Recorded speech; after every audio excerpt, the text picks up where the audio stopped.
What's up, everybody? Welcome back to the Thomas Take Sports Podcast, the best podcast ever invented, hosted by yours truly, Ryan Thomas of One Buffalo, New York, bringing you another edition of the Thomas Take. Very excited for today's show.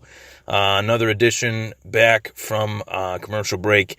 Very excited to talk about a fighter that in actuality, a sport that I haven't talked about in quite some time, and that is the sport of mixed martial arts. I've been so basically knees deep in the NFL draft, swimming in all this NFL draft coverage that I've kind of gotten lost on the sport of MMA, and I miss it, to be quite honest with you. And it's been a few weeks since I've talked about an MMA topic. Post UFC 210. I previewed UFC 211. If you want to check that out, that is on the Thomas Take Sports Podcast YouTube channel, where Stipe Miocic will be putting his belt on the line versus Junior Dos Santos, and there's plenty of other fights on that card that I'm very excited for May 13th. But also, there is a very, very, very interesting fight in the world of Bellator, the number 2 organization in the mixed martial arts world, Bellator MMA, and it is the promotional debut of the former UFC number 1 contender Rory MacDonald, the former UFC welterweight number 1 contender, the Red King Rory MacDonald, and MacDonald is making his Bellator debut versus Paul Daley, who is known as Semtex Daley, a power puncher, a guy that has fought the who's who of the welterweight division, a former UFC fighter as well, but was cut by the UFC based on a after-the-bell punch, and Dana White basically, blasted Paul Daley and said he'll never fight in the UFC again, and he hasn't, so Dana kept his word there at least. And Rory MacDonald was a fighter that fought some of the most exciting fights in UFC title fight history, one being versus the second fight in actuality between Robbie Lawler and Rory MacDonald. It was one of the most exciting fights I will ever see in my life. Watching it live was insane.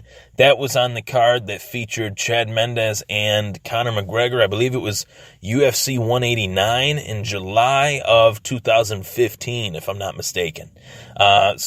Excuse me. That was a hell of a title fight, easily one of the greatest UFC fights of all time.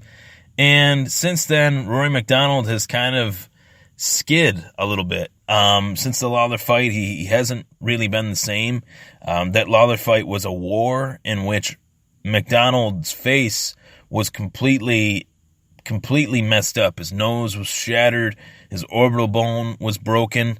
It was just very, very a crazy fight. Robbie Lawler's lip was all ripped apart.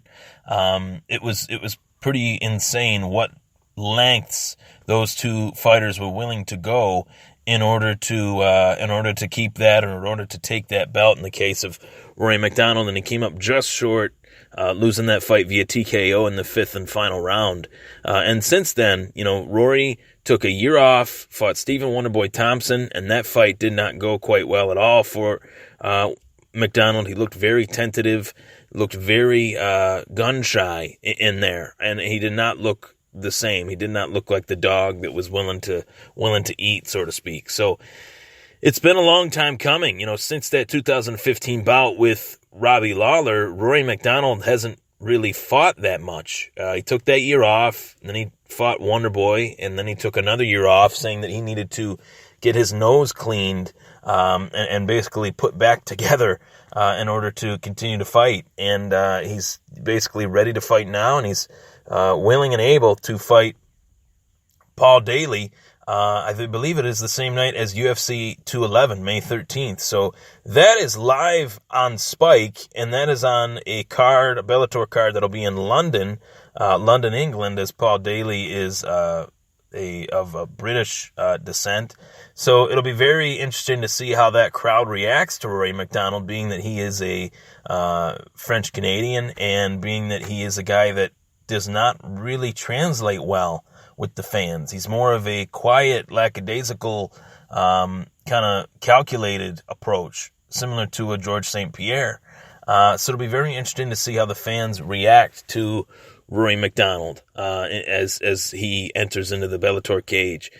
I would like to see Rory MacDonald have a second chapter in his career, a second career, if you will. This could be what that is for him in Bellator, being that he wasn't successful in the UFC. This is like a new lease on life for Rory. He can kind of put that in the past and focus on the future in Bellator. I'm very excited to see what he brings to the table, but I am concerned because this is his second fight in his third fight in basically 2 years. So that's a long time. MMA fighters usually fight 3 times in a single year, where Rory MacDonald has had so many tough injuries that he hasn't had the ability to fight 3 times a year. He's had that nose issue, and he's had the orbital bone, and he's had a few things with his knee and with his elbow. That Robbie Lawler fight really, really mangled him up, and I do wonder if he will ever be the same. It's very easy to wonder that. And with all the fighters that are coming from the UFC to Bellator, you have Phil Davis, Ryan Bader, Rory MacDonald, Benson Henderson, Chael Sonnen, Matt Mitrione, just to name a few. I can't name them all off the top of my head. Hopefully that was enough for you guys. With all those fighters coming over from the UFC to Bellator, it was said by UFC middleweight champion Michael Bisping on his Believe You Me podcast. He stated that all those guys were not wanted anymore by the UFC, which is why they're in Bellator. That could be the case. His co-host, and I can't remember his name, he basically explained that it's not the fact that the UFC didn't want them anymore, it's the fact that they had nowhere else to go within the UFC, within their UFC career. Rory MacDonald would have had to fight the same fighters that he had beaten already in order to get another title shot in the UFC. He fought Wonderboy, he came up short, and Wonderboy had the 2 fights with Tyron Woodley, so that just showed right there that Rory was right on the precipice still of getting another title shot. He just needed to get over the hump versus Wonderboy, and being that he couldn't, there was really nowhere else for him to go. In several MFST articles, myfantasysportstalk.com, for those of you that don't know, I'm a writer for that site, and I wrote a few articles about Rory MacDonald going to Bellator before it even happened. It made more sense for Rory to go to Bellator, get a new lease on life, have a new career, go in that direction, so that way you're not constantly fighting the same, climbing the UFC ladder over and over again, much like a Jake Ellenberger is now. He's had wins, and then he's had losses, and he's had wins, and he's had losses. It's very damaging to one's legacy. If he were to leave the UFC like Rory did, he could maybe pile up some wins in a lesser promotion and get that belt. I know that doesn't really say a lot in terms of a legacy to go to another promotion, but you're going to continue to lose at this UFC level. Bellator is not on that level yet, but they're getting there. You could actually be one of the few guys that helps contribute to the sport in a new way by creating another brand inside the sport of MMA. And that is what the fighters want. They want opportunity, and that is what MMA should be about. It should be about competition. And there's nothing wrong with that. Having 2 different brands, or 3 different brands, or 4 different brands, or however many brands that there are of mixed martial arts organizations, and there are a lot, most of which, we have never even heard of yet. There's a lot per state, and you have the UFC, you have Bellator, and you have the newly minted Professional Fight League, which that is a fight league that is formerly known as the World Series of Fighting, where these fighters are basically playing seasons much like football or, something of that nature. They go up against each other week to week, or, in time allotments. It was a little confusing when I read up on that, how that is going to work, especially if the fighters have the same record within that tournament. How will that translate? Only time will tell, but the grand prize for the winner of that championship in each division is $1 million. So there is some intrigue there. It's just, I'm very curious to see how that translates or what new rules there will be. But Bellator is definitely growing. You do have a mega card coming up on June 24th for Bellator in New York City in Madison Square Garden. You have Chael Sonnen versus Vanderlei Silva. You have the co-main event, Fedor Emelianenko versus Matt Mitrione. You have Michael Chandler, who is one of the best 155-pound fighters in the world, even including the guys in the UFC. Chandler's probably the best pure fighter in the Bellator cage all the way around. So it'll be very interesting to see how that card does. But for now, you have Paul Daly, who's a veteran, that has fought Nick Diaz and a who's who, basically. And then you have Rory MacDonald, who's the same. He's fought a who's who. So Daly is looking to get that victory back so he can, get another chance at Lima, the welterweight champion. And you have Rory MacDonald looking to get that big win off of Paul Daly and starting a new chapter of his career. So it'll be very interesting to see how this pans out. And it's one of those things that I haven't really talked about the sport of mixed martial arts in a little while, in a few weeks, being that the draft has been really my main focus. But, this sport is really evolving. It's growing into a definite new territory, not even just in the UFC, but just all the way around. The UFC is getting better. UFC is getting bigger.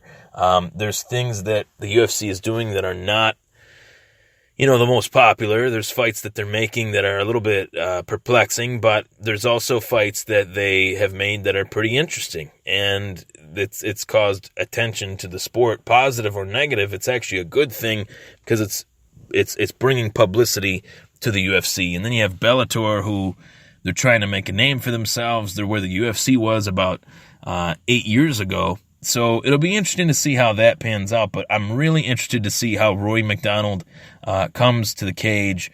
Will he look the same? Will he look like Rory MacDonald of old, being that he took that break that he said that he needed? I sure hope so. He's a very young man. He's, maybe 2-3 years older than me.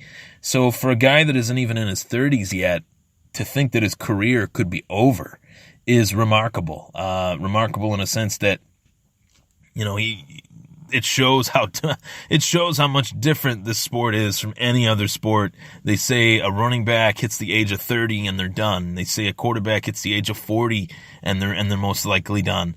An MMA fighter, your prime is literally from maybe 25 to 28. It's a very, very short window. And those that are beyond that window that are still competing at a high level are the exception. The Anderson Silvas, the Michael Bispings, the George St. Pierre's, the Daniel Cormier's. So those fighters are the exception. But besides that, usually, 25 to 28, and in some cases 28 to 32. Dominic Cruz being one of those guys as well. TJ Dillashaw being one of those guys as well. So usually beyond that, when the fighter is in their mid to late 30s, beyond those guys, they tend to struggle. And John Jones is one of those guys, too, that came into the sport at a very young age, and he is far from past his prime due to the fact that he has had inactivity, due to his off the cage or outside the cage issues that he's had, I should say.